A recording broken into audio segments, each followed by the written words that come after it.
Good evening. Welcome to Hang Out in the Crib. We are a pair of your battle pirates. I am the BP professor, and I'm here with FA. Howdy, how are you doing, sir? And how is the Beer. Stone Ripper. what is this? Oh, okay, a repeat from 2 weeks ago. Well, I buy them 6 at a time. Okay, well, you're supposed to drink them 6 at a time, right? Okay. Oh well, I missed that part of the instructions. Yeah. Serving size. I don't know. Do these have nutritional facts on? No, these don't have a nutritional box on them. I don't know the ingredients or how many calories. But it was canned on December 16th of 2016. Enjoy by March 16th, so I better drink up. Yeah, you don't got much time. Is everybody hearing Larry okay? In the chat? Okay, no responses of yet. Okay. Yeah, some garbling, but you can hear him though, correct? Okay, some people can't hear you, but he's having some network issues. But sorry, we upgraded our internet to 60 megabit weeks ago. It has been noticeably faster. All right. So anyway, should we start the slide? Should we talk about quitters? What do you want to do? Well, let's see who else joins us, and then we can round out the show at that point. Talk about quitters at the end. Yeah. I mean, so all right, well, yeah. Why don't we just start the slides and I'll share my screen. Okay.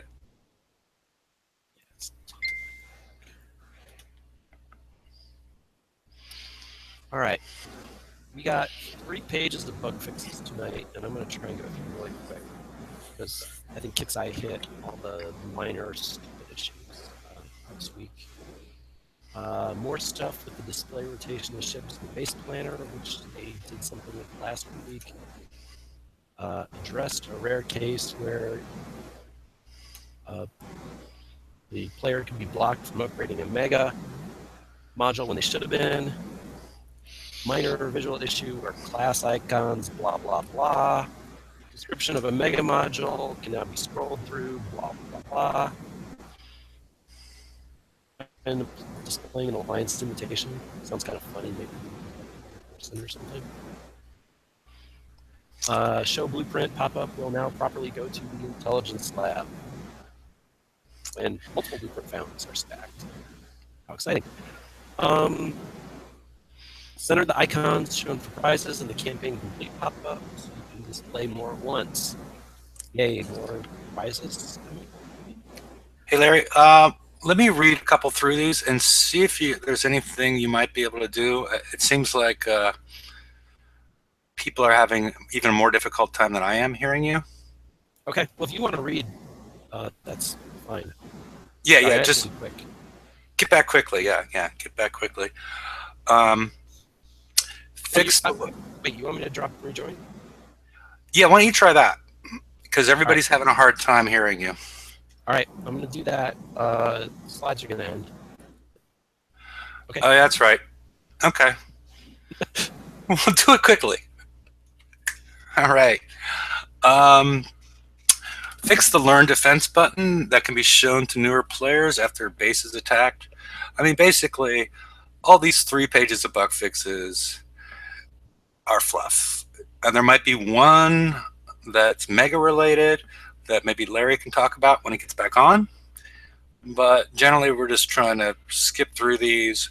And we've created some new content as far as doing some past analysis of things that have been released that hopefully is more helpful than anything that's been released so far this week. And mic check. How am I doing? Any better? Yes, you're better. Oh, good things. Yeah. All right. Well, I can pick up the slides where we left off. Sure. Because I know we're all really into these bug fixes. Yeah. No longer showing the option to join attack when you already are joined.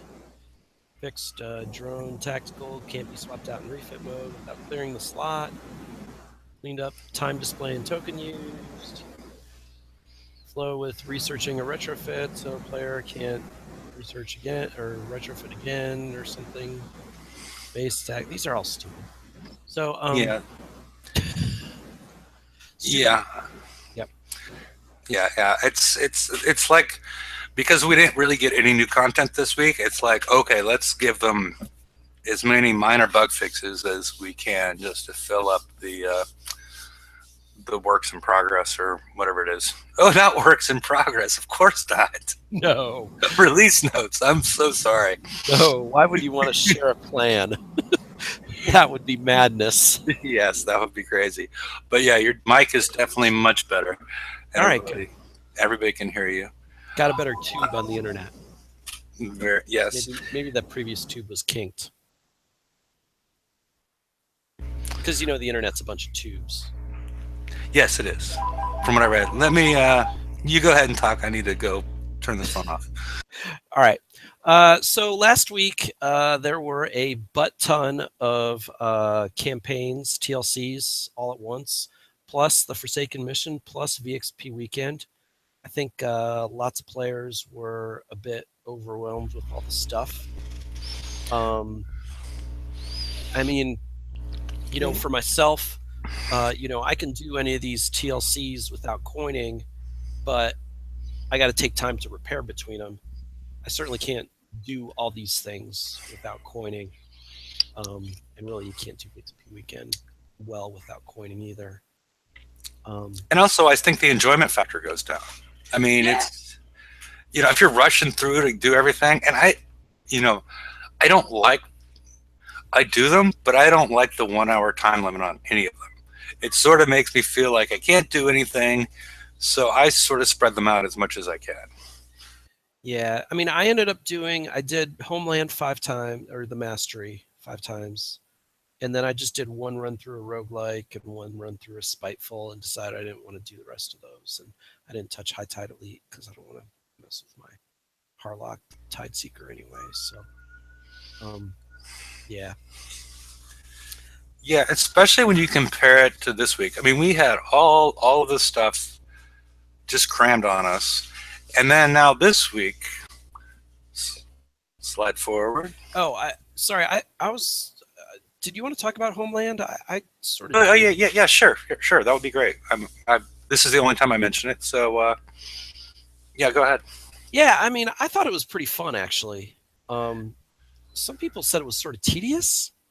I mean, I thought each encounter was about 5 minutes long, and I liked that it kind of mixed up different kinds of targets in there.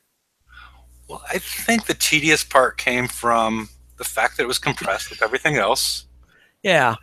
And the fact that for the Mastery, you had to do 7 stages 5 times after you did, 5 stages, and then 6 stages, and then 7 times 5, so 35, 41. We're doing math live here.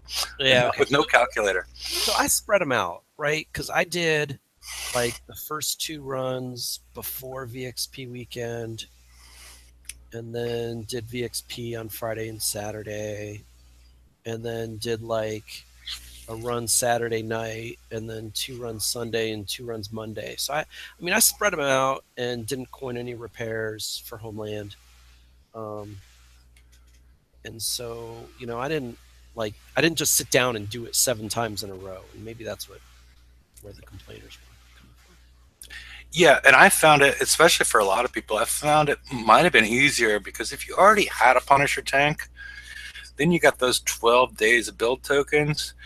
Even if you screwed up at some point and put your tank in jeopardy, you could have refit something that would have been, at least pushed you through to the end. Yeah, I did that and took advantage of that. So I have my, main Punisher tank, and then I used those tokens we won last week to fit 2 other Punishers to be, I'll say, lesser tanks. Yeah. And yeah, having all 3 of those definitely came in handy. I think I would have had to coin a little bit of repair on a Punisher to get through Homeland if I didn't have those 3 tanks. Did you? Yeah. Did you try roguelike? I just did the first one. Was it much And easier? I mean, I got torn up in that 57, Hmm. the last one of the first Okay. prize pack. It seemed like the long-range ballistic turrets would fire really quickly after popping up, and so they just did a lot of damage, and there wasn't any way to avoid it because they'd pop up and shoot at you before I got in range. So I did that run through and took a bunch of damage. It was like, yeah, I don't need the rest of this. Yeah, because it's the prizes weren't worth it. I mean, I think I have like 16 of the cutthroats, and I'm like, I don't really need to use them. Yeah, I've dismissed them. Yeah, yeah. I mean, I just don't know why they continued because Well, it was beyond the complaint associated with the difficulty and the damage was the fact the prizes were crap. yeah, yeah. And but what do you think the solution is? Either spread these out, They have spread to the spread them out. Yeah, or make them 2 weeks. So, yeah, that's another solution. Um, you know, so there's a private Facebook group which really we're not supposed to talk about where Kixeye pays attention, and I'm going to First time I'd ever seen a naked picture of Doom Rooster, but go on. No. Okay, so this was pointed out in there, and what was surprising to me is that there was some real genuine surprise from their end that like we didn't like this, and it was really kind of disturbing, because I figured they packed all these together to essentially make players say, well, if I want to do all these campaigns in the 1 week that I have to do them, plus 15 weekend, blah, blah, blah, I'm going to have to coin, right? And, if that's a business decision, then that's a business decision. And, they're allowed to make it, and players are allowed to like it or not like it. But it doesn't even seem like they consciously made that decision. They're just like, oh, let's just put all this shit out. It was really kind of, I don't know. Especially because it appeared that they put so much effort into Homeland. Yeah, Homeland, right. Like I said, I thought Homeland was a really nice campaign. I really enjoyed it. I thought the targets were cool. I thought there was some, skill you could use to really cut your damage. I did post an article. I didn't really pimp it anywhere, but I did post an article with some tips. And there was another tip that I even forgot where it looked like the missiles had some kind of priority targeting. They target your remote targeting citadels if you moved them too close. So you had to kind of stop your citadels right at the edge of the yellow circle. I don't know if that's commonly known. That they were using the priority targeting. Yeah. Yeah. Because I've noticed that, because there was a lot of, I've noticed that in some other targets where everybody was complaining about the extra damage going on with like the FM and things of that nature a while back. And I've started to notice that it's, even today, I was doing I ran through the FM twice, but I noticed occasionally some of the mortars, I think, were coming from the enemy citadels in the 109s. They weren't targeting my Punisher. They were targeting my citadels way the hell back there. Oh, I've never seen that. Yeah, I was like, okay, I'm like, how am I getting 5 minutes of damage on these? I'm keeping my spacing consistent. I'm doing everything right, and then I see this mortar coming just aberrantly coming all the way over my Punisher tank and landing behind my citadels, which are probably about 80 behind it. And I was, I'm just wondering if some of these little quirky things that we're seeing in the game are related to stuff that we're like in Homeland, something that we're seeing in the future, like priority targeting on with mortars, because we saw it before with the 87 in the FM with the missiles.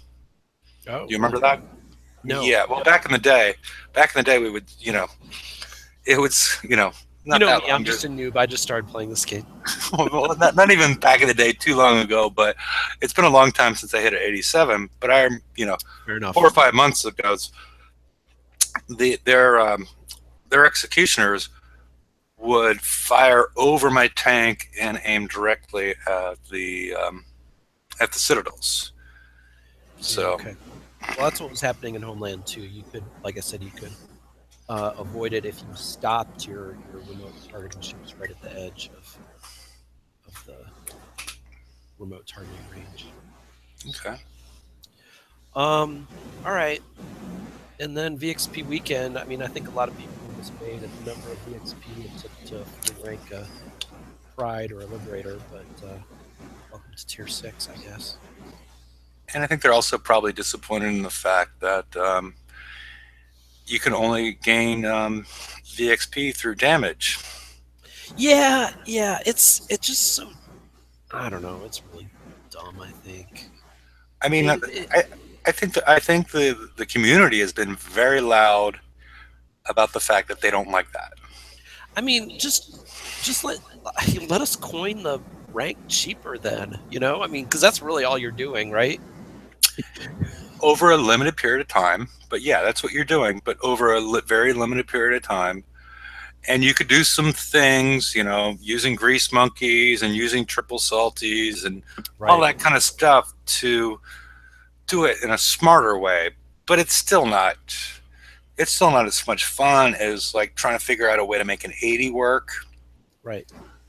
Yeah. The only thing I tried to figure out on VXP weekend is exactly where to stop so that my ships would die as quickly as possible. Yeah. And I was the only other thing I found I found two things on VXP weekend, and one we'll talk about. I guess I can talk about it now. Was it took like 7 minutes because I have an alpha that I never leveled up. Mm. And it would take about 7 minutes for that thing to get in range to get killed. And I was like, oh, this is killing my salty. So I'm like, oh yeah. I eventually took it out. But then I realized I could hit every target, every ERF target for instant repair, even the sub one. Oh, with your alpha? With my alpha. Sweet. That was, better way to do it. Yeah, it took more work, but yeah, it ended up being a better way to do it. Yeah. And Simpson is recommending that we go naked on VXP weekend. I'm not really sure what that's about, but I'm all for it. Nobody wants me to go naked. Whatever. Maybe I'll put a poll up on the page. I don't know what that means either. Who should go naked? Results will be non-binding. Exactly. All right. We ready to go to the next slide? Are we done with these campaigns? Sure. All right. And then this week, all we've got is Clash of the Titans number 5, which is the same as Clash of the Titans number 4, and the FM, and the hot chick showing some underboob. So, yeah, nice. Yeah. Is she in the game somewhere? Why plus? I mean, I'm not. Well, maybe. Well, BP Professor. Maybe if this is your girlfriend, you have more girlfriend time at this point in time. Oh, because there's nothing else going on the left-hand side. So, or you could be, searching the internet for scantily clad women, showing underwear instead of doing the TLCs. I like the word under. Yeah. Yeah. More time to spend with Mrs. BP Professor. Yeah, or whoever this girl is. Savannah something. She's one of those Instagram models. Okay. Good for her. I don't have her number, but just as much background as possible that I know the community loves. I feel smarter. You can go to work. You can go to work tomorrow and tell everybody about her. Probably a bad idea. Yeah. Well, unless you got that beer. Oh yeah, last chance to talk about megas. I have nothing to say about my megas. I have not earned a single ounce of titanium in the last month. So yeah. Yeah, I mean, I think it was Renato made a joke that if you, the prize pack 6 was a recycle button. You know, You know, some people do really like the megas, and they go out and hit, and they bring some ally mates to go bring fleets and hit with them, and it's a big fun thing. And some people, so yeah, some people really like it. I just, I don't know, not so into it, I guess. I got you. I built a Zoe Apollo actually to make my titanium gathering easier. I just got to find a sector that gets orange anymore. Yeah, that's fine. You know, I can auto a 91 for instant repair if I bring it back to my base. But yeah, finding them at this point, because I think they haven't properly allocated the sector points associated with the Reaver Armadas, the amount of time it takes and whatnot. Yeah, it's definitely worse since they switched to Reaver Armadas. Yeah, because we used to make it at least a couple times a day in the sector I'm in. Now it's been a couple of weeks since I've seen us in orange. All right, well, that's something to say. Okay. And next week. Next week, more underboob? Oh. Well, I was also going with the end game faction. Now, we Or saw the end game, whatever. Everybody else can figure that out at home. Okay, so the TLC is called Endgame, and it's a faction TLC because I guess like Homeland was a Legion-based TLC, because there was, I guess, a Legion story that went along with it. Endgame will have a different faction associated with it. Looking at the badge, I assume it's going to be Draconian. Yeah, and there was some coded message about the Draconians and a big gun that's bigger than the mega ships and whatnot. So I guess. Well, whatever. I'm afraid now. I'm afraid now. Go ahead. It's not how big your gun is; it's how you use it. Yeah, it's the reload time. Yeah. Yes. Okay. All right. So now, wait. Do we know for sure Endgame is going to be next week, though? According to Doomrister on the forums, that's the case. So, assuming there's another limited tier 6 Conqueror is the prize, do we know that? Do we assume that? I think we're assuming that it's going to be a big gun. So it could be a big gun that you win a big gun. So something for your mega, or potentially something for your base. I don't know. Okay. So if you've been reading their little fan fiction thing, you would. I should. You really shouldn't. You should probably have somebody translate it for you and just give you the summary. No, I should. I once even wrote a blog post telling people, always read the pin posts. Don't be a slacker. Read the pin posts. They're important. So I guess I should. Okay. I don't like being a hypocrite. Okay. I'll read it, I promise. I'm holding up my hand. Oh, good. And not with my fingers crossed. Okay. Okay, let's talk reload and countermeasures. Yeah, basically, last week we looked at the Hailstorm Anti-Mortar G, which is available in Prize Pool 5 of the FM. Not tier 5. Not tier 5. Yeah, tier 5 is so antiquated, I don't even want to talk about it. I know.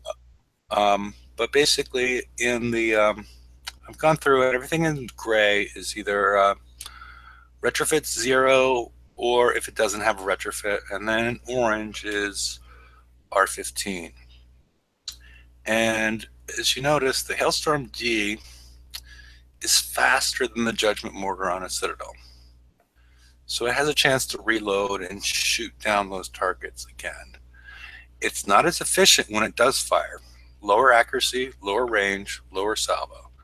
But the reload time allows it to keep pace and stay ahead of the Judgment or the Coaxial, which both have the same reload time. And, you know, when you compare it down below to the Gale Defense System 3, which is slower. So eventually, you know, that first volley from a Vendetta in your base, you're going to stop it. But the second one, you're going to have issues with. Now, as opposed to Hailstorm D, you may not stop all of it, but at least the time the second one comes around. Well, yeah, you always get a full salvo against it. Yeah. So it's tricky. I mean, this is just working the stats. I have not built one or done anything with it, but I think it has possibilities just based on the numbers.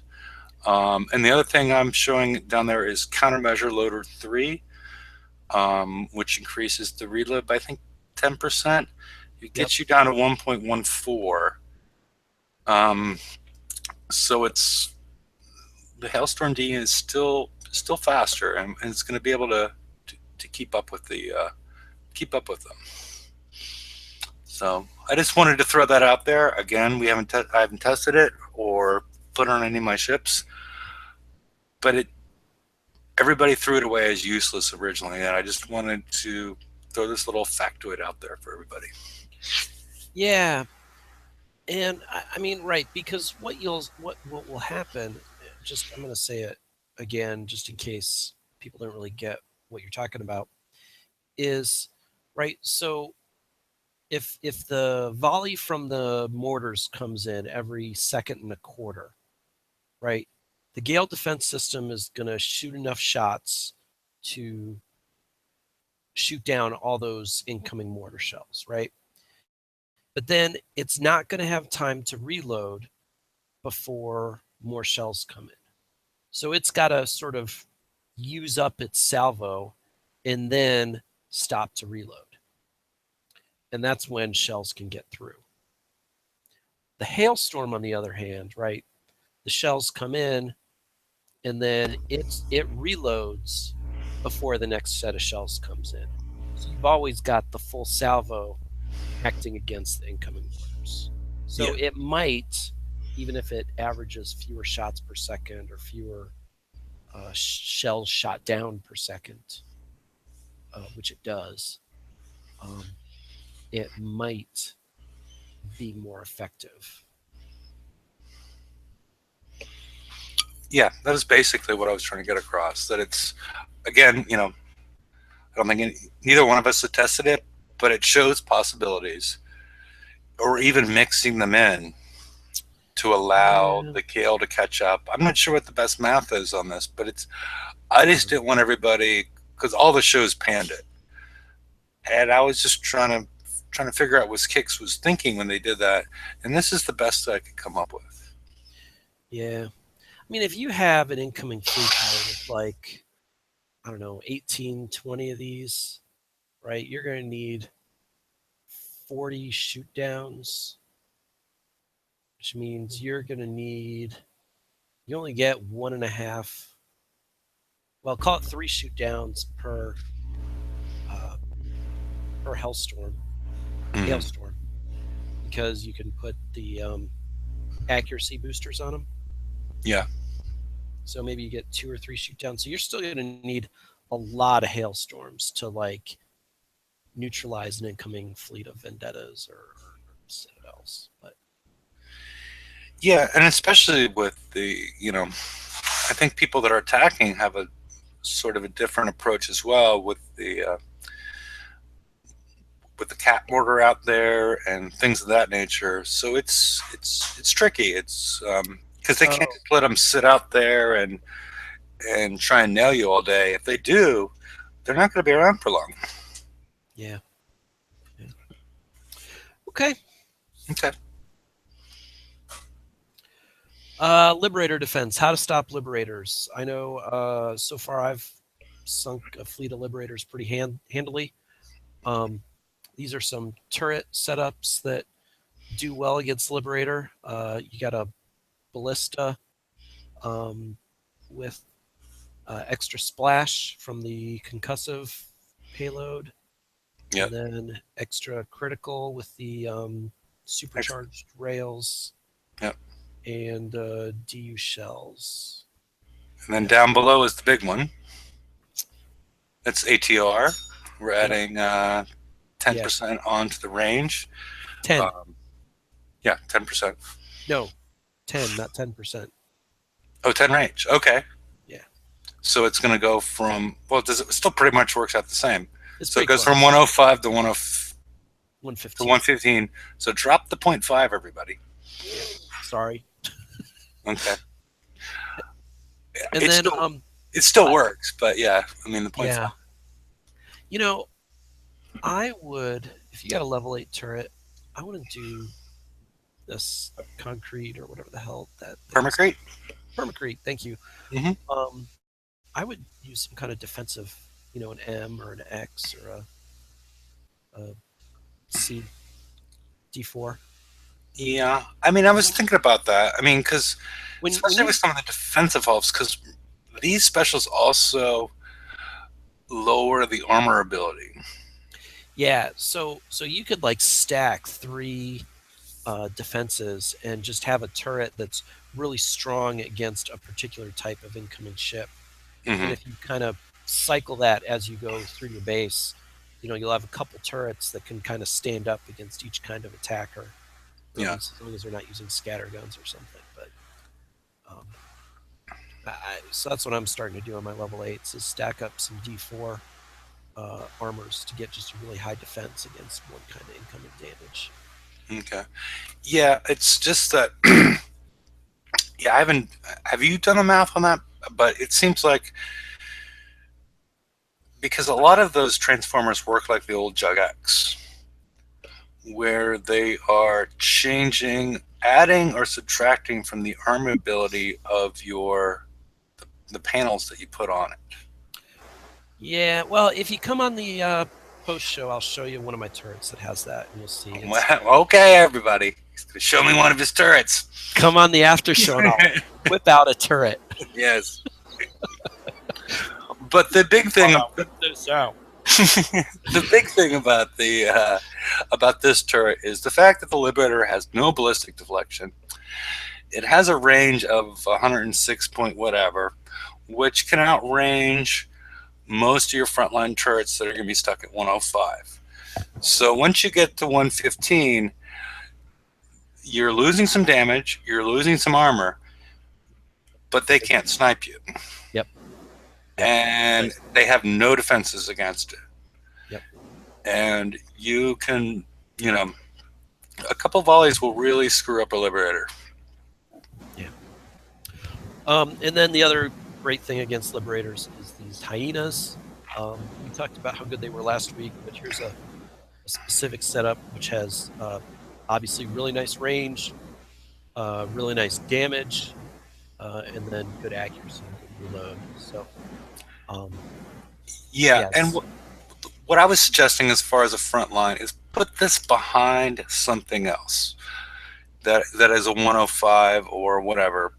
Put your draconian scattergun or whatever that you think you're going to get attacked by, because this the size of a tower is 12 out of as far as range and whatnot, because it's so if you take 105 add 12, you're at 117, so you're going to have a lot of range in case somebody wants to come in with something to prep out your hyena that has missile defense, even though nothing really has missile defense to deal with this. But if somebody wanted to prep it out, put something in front of it that's just going to gut that thing, and this is going to have the range to go over the top and get it. Was the idea, because of the extra range that it has. And the damage versus the Liberator, which is the third one down in that little chart, is I'm assuming that the Liberator is going to have a siege battery on it. Yeah. So that's how that number is. Yeah. Pretty great. Again, And I don't know if I'd go solar panels. I'd load up on defense. yeah, the armor was just sort of there. I mean, because in some of my first ones, I was running into Sure. power issues. Yep. Because that's why I have Thermobaric 2 on there as opposed to 3, because you can't do it even with that. So, you know. Yeah. All right. Okay. Pretty cool. Stay for the after show. I'll whip out some turrets. Yes. All right. So let's look at some tanks. Oh, and Hall's just saying his is going to be on his main island. On Friday, I think I put those as frontline turrets. I think the Hyena also has a place in the on the main island as well, but I would put different specials on it that extend the range of it further. Yeah, 131's a little tight. I mean, it's close to like a Wendigo, but yeah, I'd try and go a little better if you can.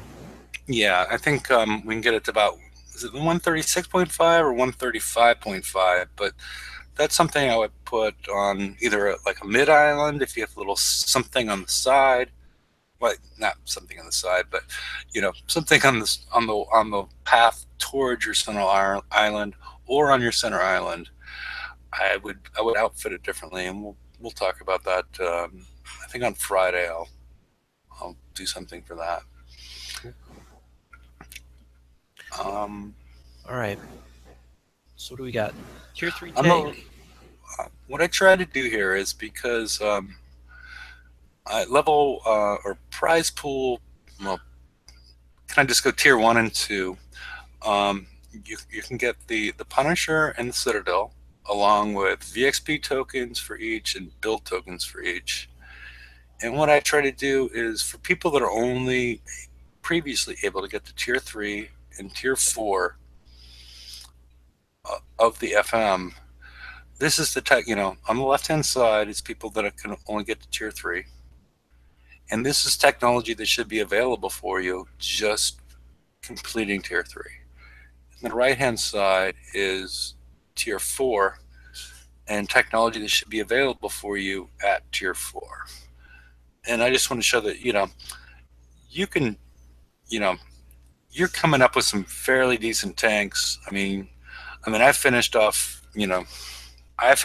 both runs hours ago. And I'm not talking about high-end, tier 5 plus raid and other ways of getting technology. I'm just talking about what's available through research, not TLCs, but normal TLCs. I'm sorry, normal campaigns. Normal campaigns, and doing the FM. Some of the builds that you can come up with that should be fairly effective in moving up the chain. These are pretty solid builds. I might do a launcher instead of the mortar as your spotting weapon, just to get that little tick of extra range.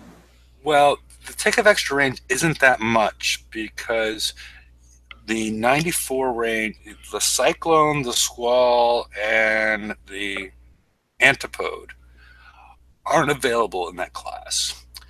Yeah, so but even like the 90. Oh wait, the 98U has 91. Yeah. All the other ones are 91s that you can get through the normal campaigns. Okay.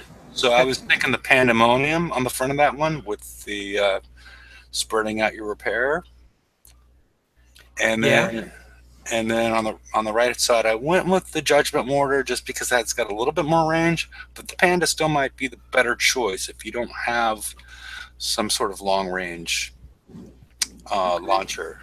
Yeah, no, I get that. Okay. Nice.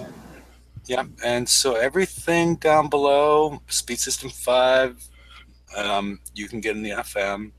Gun System 3, Researchable. Countermeasure Systems 3. That's in the FM. MX3 FM, Siege Battery 3 FM at Tier 3. And then the Phalanx 3 and the Hail Seas, and then those are Tier 3 of the explosive available there on the left. And it should be decent. I mean, you can grind through and I think get to Tier 5 with this and some Citadels. It's definitely when you have rank. You're going to need to get rank on these just to keep up with everything. Yeah. And then on the right-hand side, all we've done is we've swapped out the Phalanx 3s for Phalanx 4s, which provide an additional 5% of missile protection each. Additional range, additional salvo, and additional accuracy. We swapped out Siege Battery 3 for Frontline Countermeasure system, which frees up. We've gone from 2 specials to 1. So I've added Evade upgrade, which takes us from 79 to 83. Maybe not completely necessary, but it should help against the missiles on the Rhinos and the Executioners that are part of the turrets in the base. So it's just some ideas for people that haven't made it that far. Host doesn't like evade upgrade. Oh, is it not available? Uh-oh, did I throw something in there? Because I've been playing forever and I've had evade upgrade. Oh, you a bad boy. Yeah, Yeah, what would you put there? I was thinking there was the deflection upgrade that was like a limited component. That might be actually something to do. Hold short. What do you got? What do you got on yours instead? If you don't have that, we'll wait for the feedback. They're a little bit behind us. He's talking. You could do a range booster and then use a missile instead of the mortar. Yeah, but I forget. I didn't include the weight. I was trying to make things compact. But yeah, that would be one way to go. And you could use one of the really light researchable ones. Missile. Yeah, like a Harrier. If you have the Harrier. The Harrier FM, isn't it? Yeah, I didn't really look into that. I mean, it's. Come on, man, what you got? Are you talking to me? No, I was talking to Hurst. Holsch. Yeah. Sorry. Yeah, but all right. Should we move on? Sure. Okay. Holsch, you can still write it. All right, let's talk Citadel. What do you put on the Citadel? At Tier 3, we got the Pandas again. The best we got as far as damage. I mean, beyond all the other things that the Panda does for you as far as extending your armor, it may not be necessary, but that's the best we got at that level. I think the Chaos is considered higher tiered, but the issue is that the Chaos is doing, hence the name, it's doing every single kind of damage. And the issue with that is the fact that these FM targets have 95% resistance against things that aren't explosive. So you want to go towards a mortar that's a highest ratio of explosive damage relative to anything else. Yeah. Speed System 5, Combustion System 1, Siege Battery 3, Siege Targeting 3, Splash Upgrade. Solid here. Yeah, and then we see the upgrade. We've more than doubled by adding the judgments. We've more than doubled the damage from the Pandemonium, and we've gone from Combustion System 1 to Explosive System 4. We've upped our projectile speed. We've upped our splash, and that's basically what we've done. It's not besides that big damage number at the top, we haven't really done too much. It's mainly changing over from the Pandas to the Judgment. You get a little more range, and then you get more splash with the explosive system. You don't get more splash. Well, why do you have more splash? Okay, I'm sorry. You have more splash because of the transition from combustion 1 to explosive 4. Yeah, that's. The Panda has more splash than the Judgment. I'm sorry. Oh, I see. So your net splash number might be similar. Yeah, it might be similar, but you're doing way more damage. Okay. Um, a couple other things. I mean, with this, if you do have them to switch out, because this actually was pretty close to my, at least the tier 4 one was pretty close to my build. I use D2V armor, by the way, in my Citadels, just to give me a little bit of speed. But if you've got high velocity rounds, it's a great upgrade over siege targeting. Oh yeah. At tier 4, there's a lot of stuff you can do. Yeah, that's not here. This is just for these aren't the ultimate builds for these. Yeah. These are for people that are level constrained, is what I was trying to go for. Yeah, but I mean that tier 4 build was essentially the build, I think, when Citadels came out anyway. So if you've been playing for a while and you have Citadels like this, there's 2 specials on here that you might have that you could upgrade. Again, that would be siege targeting. You replace that with HP rounds. You lose a little damage, but your shots land so much faster. Yeah, we have two questions in chat. Hell Concave says missiles will be shot down. The point of the missiles is not to. This is from the tanks. Is not to do damage. It's just to provide a spotter to target for these remote targeting ones. Yep. So the reason missiles were brought up is they have a longer range than these mortars that we're bringing up. And sort of what we brought up, the launchers before, the longer range launchers, the 94s, which aren't available at this technology level. So that's what we were, that's what we were thinking with this. Yes, and splash grade upgrade is, HVR is by far superior, but it's not, it's a raid prize that's not available to people that can barely get tier 4. Yeah. And then the other one, if you could swap splash upgrade for viscosity regulator. That's a good one. And that one a lot of people might miss because it came out with like throwers, and it's got a radioactive damage boost, which obviously doesn't help you, but it's got a 50% splash boost. And then there's also the current raid. If somebody has a sugar daddy and you get narrowed aperture, which I think has plus 55. Oh, the narrowed aperture, the one that came out with the Pride. Yeah. Oh, is that a splash bonus? There's a splash bonus, I think, of 55 on that one, so it's even larger. Okay. So. But see, that tightens your spread, and I'd worry that you don't take out the whole island. Yeah, and that's one of the things I was worried about this, because I'm forced to go with Explosive System 4 because Incinerate 2 is not available. So you got a minus 20 spread on this one as well. So it's a little tricky trying to, these are just suggestions, like both me and Larry,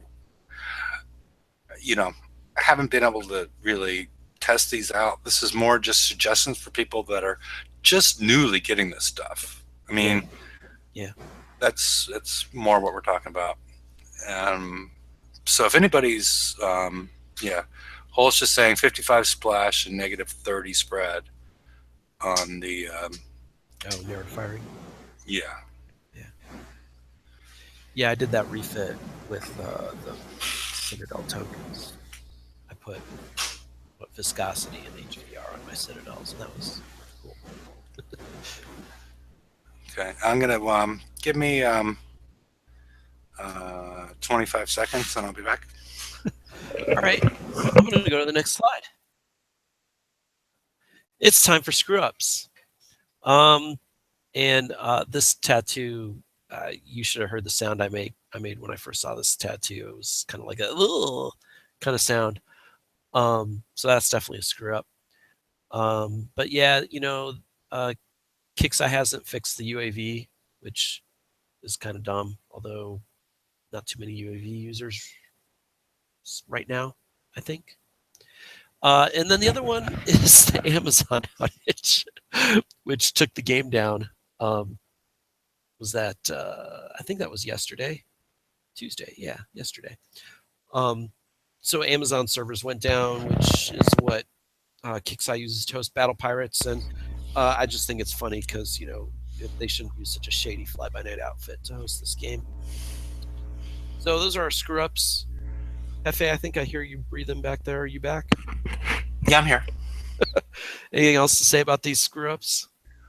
I didn't hear what you said about the first one. I noticed the fact I was hoping, because it was brought up over a month ago, that the Cesium Scarab UAV that came with the Alpha Behemoth, yeah, is having an issue hitting moving targets. And I was trying to level mine up using the UAV or the URFs, the IRFs. Uh-huh. And were they just missing? Well, the Threshers came out with you with like a diamond shape with one in the middle. Yeah. Were coming at you. So the front of the diamond was what they were aiming at, and they were obliterating the one in the middle, but they weren't doing any damage to the front one. And so I think the issue still exists, and it's existed for a while. So I don't know if they plan to fix this. Is this part of the mechanic of that UAV? And are they going to do anything to help the Alpha? Because the Alpha seems to be not widely used, and it seems like it needs a little help because it does radioactive damage, and then we're getting stuff that has got. I don't understand why they released it at that point, and it seems like it's, compared to the other behemoths, the Omega and the Gamma, those were much better performers when they were released than the Alpha is. And it seems like at least they could fix the UAV that goes with it, and then maybe provide us another one that does a different damage type. Yeah, most players run those radioactive plates if the ship doesn't have built-in radioactive. Or they come in with Liberators without radioactive plate, they hit your base, and then get obliterated by a Vanquisher, and then they're like, wow, what's your Vanquisher build? I got that this week.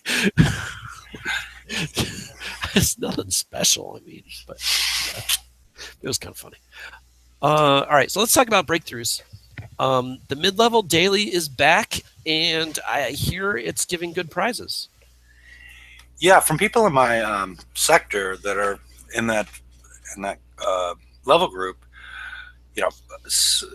one of them mentioned that he got from one trunk, in addition to the uranium and whatever, he got 72 tier 5 garrison parts.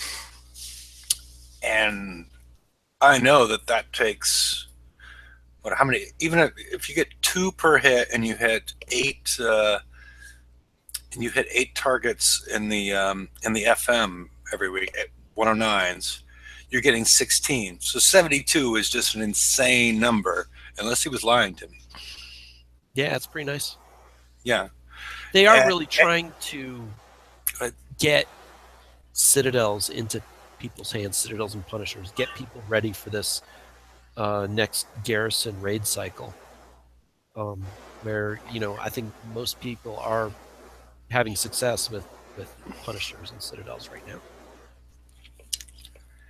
Yeah, and she decided it would be neater to eat her hamburger. She didn't want to get her bikini top dirty. Yeah, it's a great idea. I love it. Yeah, that was her breakthrough of the day. That was her breakthrough. That's great. I love it. She's a real outside the box thinker. Yeah. In fact, if she decided to burn the box, that would be just fine. And then I showed this other warning here. I don't know if you've seen it. I saw it today. I don't know if it was introduced this week, but I will tell you, I've been someone who often forgets to reset the FM before starting my second round of the FM, which I did earlier today. In fact, just before the show today. But I got this warning come up, which I hadn't seen before. So maybe somebody can correct me if it's not new this week, but maybe it is new this week. So if you forget to reset and you hit another Forsaken mission target, you will get this pop-up saying, "Hey, dumbass, why don't you reset your FM so you don't waste the points?" I like And it. why didn't they put this? Why didn't they put this in the bug fixes and tuning? Yeah, I do mean, some this good. Tell this is us the about best. it. This is the best thing they've done all week, and they Absolutely. get it from us. Yeah, it's confusing. Take credit for your good stuff, Kixeye. Hmm. Yeah, this is All a good right. move. Yeah. The guy next to me is like, quite frequently, he's like, I got 600,000 points, and I'm like, oh, you should have reset. Right. So, oh well. And then, this one, Hefe, why don't you explain this one? Well, I don't know if TSM's in the audience, but he made an announcement at the beginning of the TFC show yesterday that it was Pancake Day in Britain. And, there's a holiday that also happens the day before Ash Wednesday in the US called Mardi Gras. And it happens in other countries. But all I could dig up as far as what Pancake Day is a bunch of people eating pancakes or racing with pancakes. And I've gone to New Orleans a couple times during Mardi Gras. And Wait. Is it better than kids racing through the streets with pancakes? Personally, I found it a more enjoyable experience. I don't know, it'd be nice if he was out there, but I won't mention his name again because in case he's not. But I wanted to stand up for America as far as our holiday the day before Ash Wednesday, as far as being a more enjoyable one. It's a great holiday. It's huge.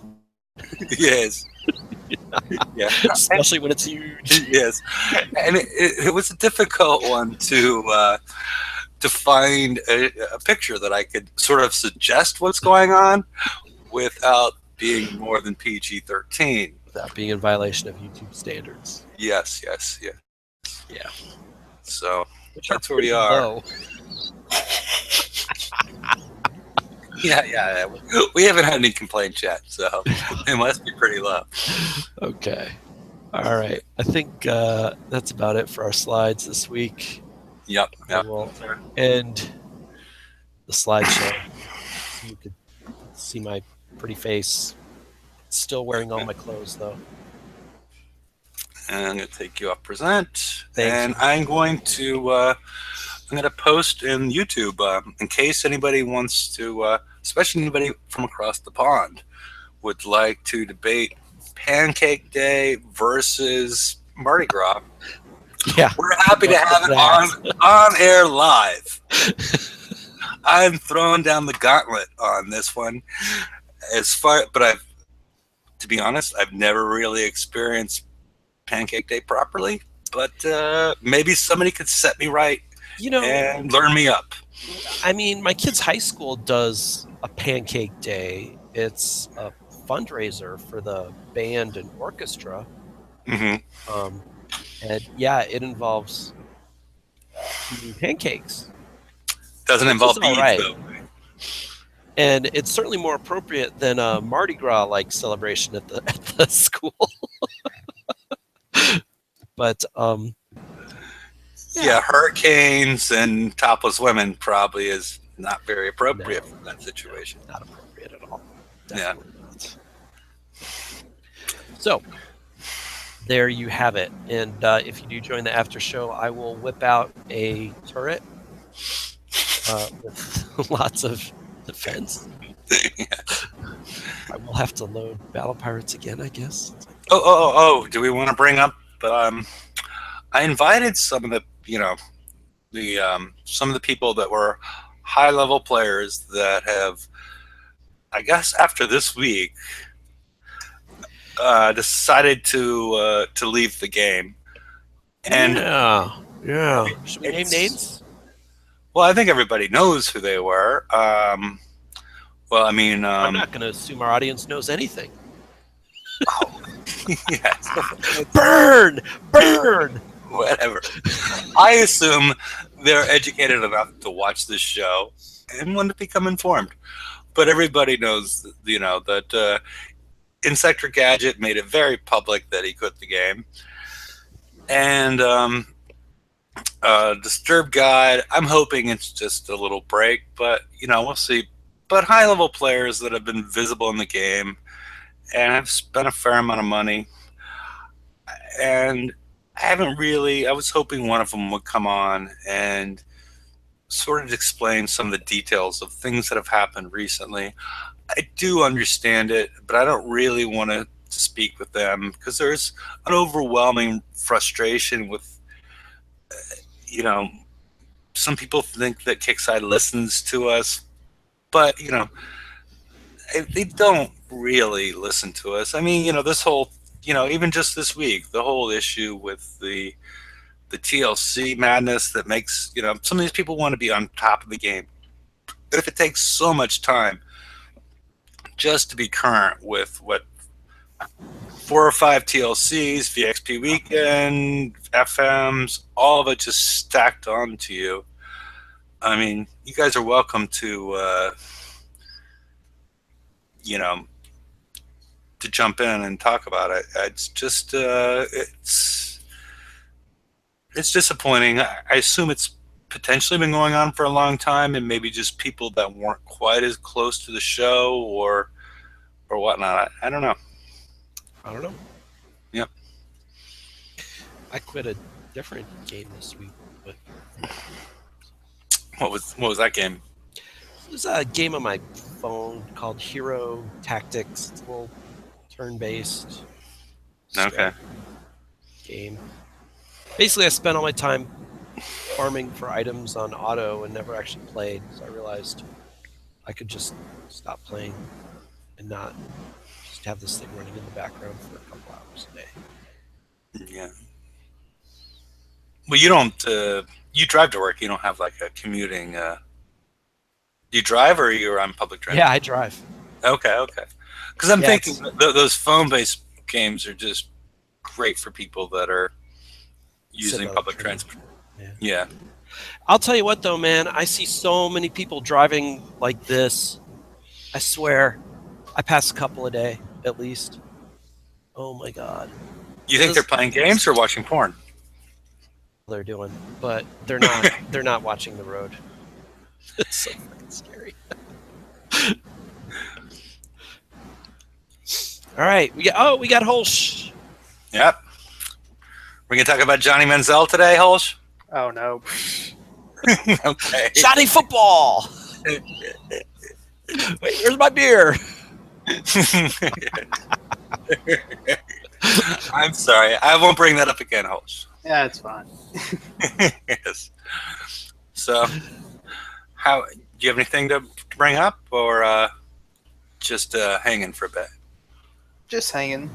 I'm liking these hundreds that are hiding on the map still. Yeah, I saw one the other day. That's a good point. Yeah, it's sort of odd that they haven't wiped them. Yeah, if you don't know what he's talking about, if you look really hard, you can once in a while find a level 100 VXP target still hanging around. I saw one Monday in Sector 136. I'm even going to call out its location. Oh, and something I'm not sure that we brought up explicitly this show or last show. I'm not certain.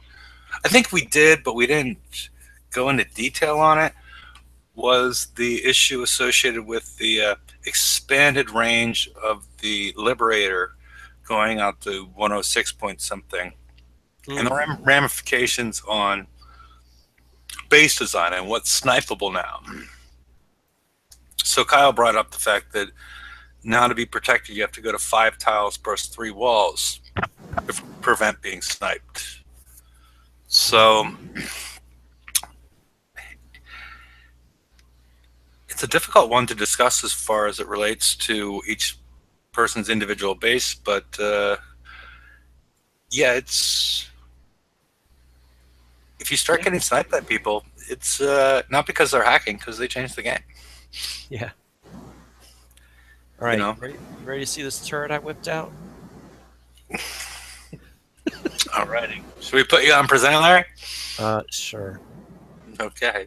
Oh, we're still live, but that's okay. Oh, should I end the show right now? No, I don't care. Make them pay the $19.99 that Holst did to go to the after show? He didn't pay anything.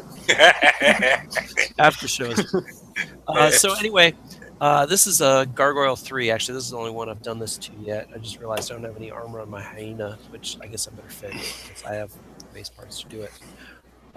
But so on this Gargoyle 3, which was my first level 8 turret, I put frontline for some defense, put concussive for a big splash, put Zinth shells for more splash, and some projectile speed.